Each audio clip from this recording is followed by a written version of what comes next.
बिस्मिल्लाहिर्रहमानिर्रहीम। अस्सलाम वालेकुम स्टूडेंट्स। तो बहुत सारे स्टूडेंट्स ने ये रिक्वेस्ट की थी कि मैं सेल साइकिल स्टार्ट कराऊं। 9th क्लास का एक चैप्टर है, बहुत इम्पॉर्टेंट चैप्टर है और उम्मीद है आपको समझ आ जाएगी। तो आज हम स्टार्ट करते हैं सेल साइकिल।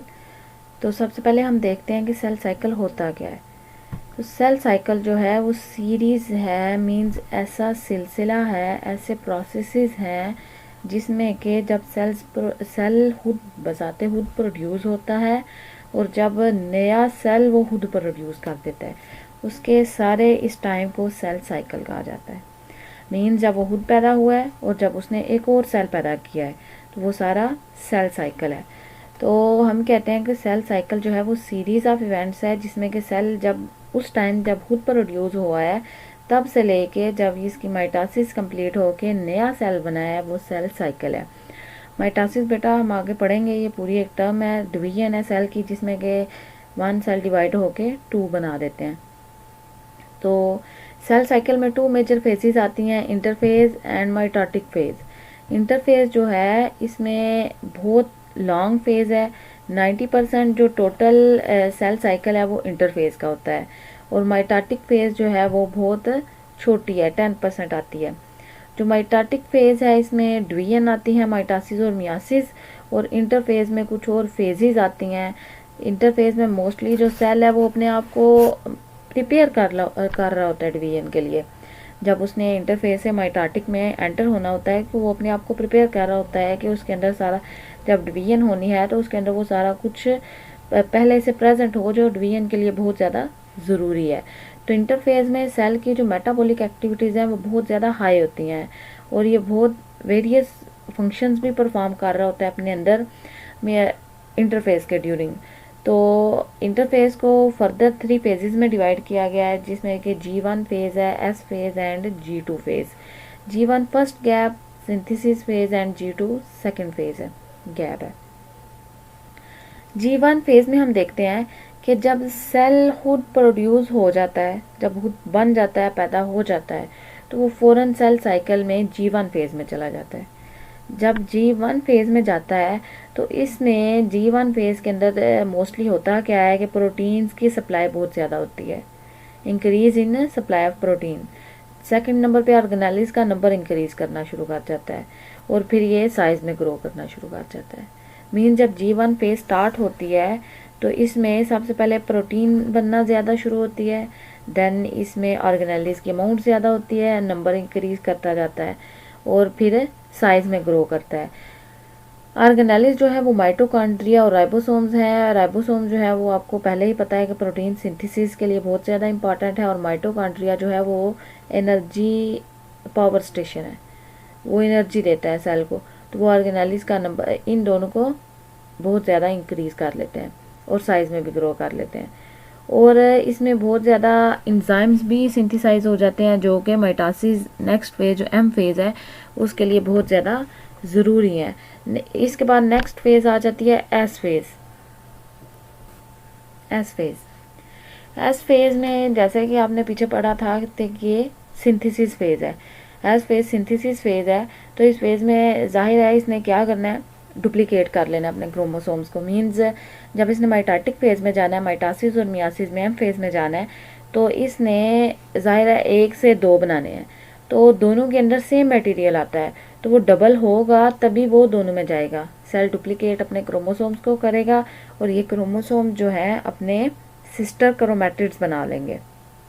मीन्स हर क्रोमोसोम अपना अपना सिस्टर क्रोमैटिड बना लेगा।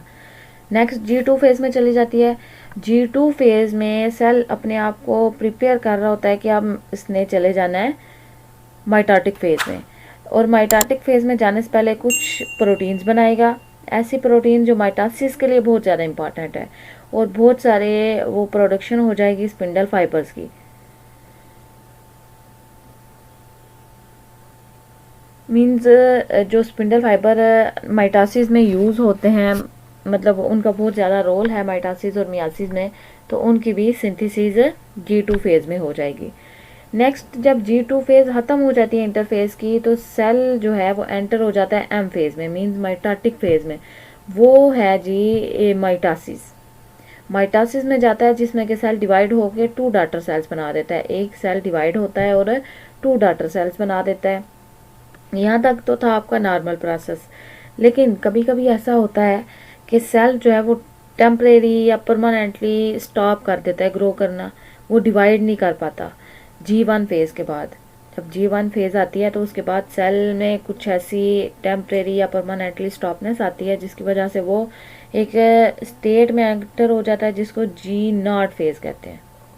G0 फेज़, G0 फेज़ में सेल बिल्कुल स्लीपिंग पोजीशन पे आ जाता है। मीन्स उसने कोई अपनी प्रोटीन की सिंथेसिस नहीं करनी, डुप्लीकेशन नहीं करनी क्रोमोसोम्स की, कोई इसने नेक्स्ट ऑर्गेनेलिस की डुप्लीकेशन नहीं करनी, तो फिर एक स्लीपिंग पोजीशन पे चला जाता है जिसे कि G0 फेज़ कहा जाता है। तो G0 फेज़ में क्या होता है कि जब मल्टी सेलुलर यूकैरियोट्स में कभी कभी ऐसा होता है कि सेल G0 फेज़ में एंटर हो जाता है G1 फेज़ के बाद। जब G1 फेज़ से आता है तो G0 फेज़ में चला जाता है और डिवाइड करना स्टॉप कर देता है। तो G0 फेज़ के अंदर कुछ ये ऐसा इनडेफिनेट पीरियड है जिसमें कि सेल G0 फेज़ में जब जाता है तो वो स्लीपिंग पोजीशन पे आ जाता है, वो कोई डिवीजन कोई कुछ नहीं करता। तो जो इनडेफिनेट पीरियड में आता है, मीन्स इनडेफिनेट पीरियड जो हमें नहीं पता कि कितनी देर चलेगा, तो वो न्यूरॉन्स इस तरह से आ सकते हैं। अगर न्यूरॉन्स में कोई कुछ सेल्स ऐसे हैं जिनमें हमें नहीं पता कि उसने कितनी देर तक G0 फेज़ में रहना है, मीन्स उसका पीरियड इनडेफिनेट है, हमें नहीं पता चल रहा, तो वो न्यूरॉन्स एग्जांपल है। नेक्स्ट ये भी हो सकता है कि वो कभी आ जाए और कभी G0 फेज़ में चला जाए, मीन्स कभी G0 फेज़ से निकल जाए और कभी G0 फेज़ में चला जाए, तो वो सेमी परमानेंटली होगा। जो सेमी परमानेंटली होता है उसमें लीवर और किडनी के सेल्स आते हैं। कुछ सेल्स लीवर के और कुछ सेल्स किडनी के आते हैं जो कि G0 फेज़ में कभी चले जाते हैं और कभी वहाँ से निकल जाते हैं। और मीन्स अगर वो हमें नहीं पता कितनी देर के लिए गया है तो वो न्यूरॉन्स हैं, और अगर सेमी परमानेंटली गया है मीन्स थोड़ी देर के लिए जाएगा फिर वहाँ से बाहर आ जाएगा, फिर जाएगा फिर बाहर आ जाएगा, तो वो लीवर एंड किडनी है। लेकिन बहुत सारे सेल जो हैं वो एंटर ही नहीं होते G0 में, G0 में एंटर ही नहीं होते, मीन्स G1 के बाद वो कंटिन्यू करते हैं अपनी डिवीजन को और थ्रू आउट ऑर्गेनिजम्स लाइफ वो डिवाइड करते ही रहते हैं।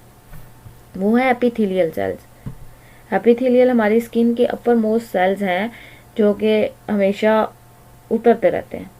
तो वो जाहिर है जब कंटिन्यू वो करेंगे, डिवीजन होगी तो वो अगले उतरेंगे तो पीछे से बनेंगे ना, तो ये पीछे से बनते रहते हैं और आगे से उतरते रहते हैं पुराने सेल्स।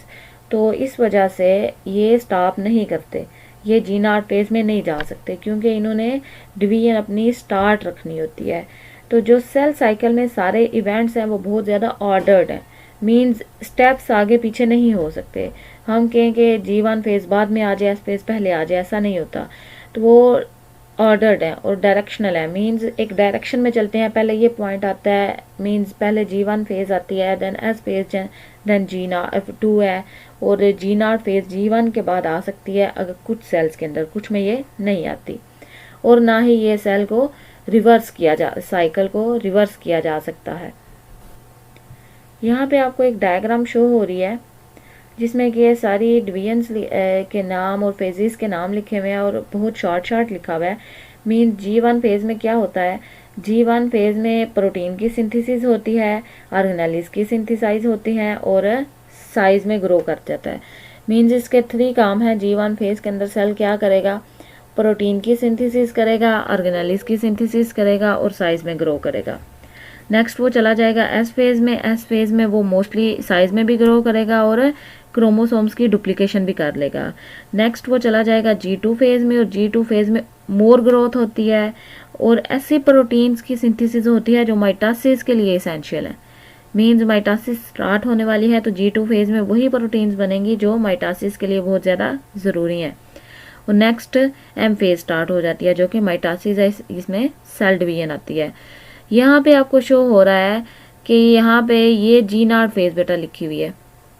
G1 फेज़ के अंदर कोई अगर खराबी आ जाती है, कोई अगर ये प्रोटीन की सिंथेसिस नहीं हो पाती या फिर वो सेल्स ही और जी नॉट फेज में जाना चाहता है, मीन्स उसमें सिंथेसिस भी हो रही है, ऑर्गेनेलिस की सिंथेसिस भी हो गई है, साइज में भी ग्रो किया है, लेकिन वो जाना चाहता है जी नॉट फेज में, तो वो फिर G1 के बाद जाएगा।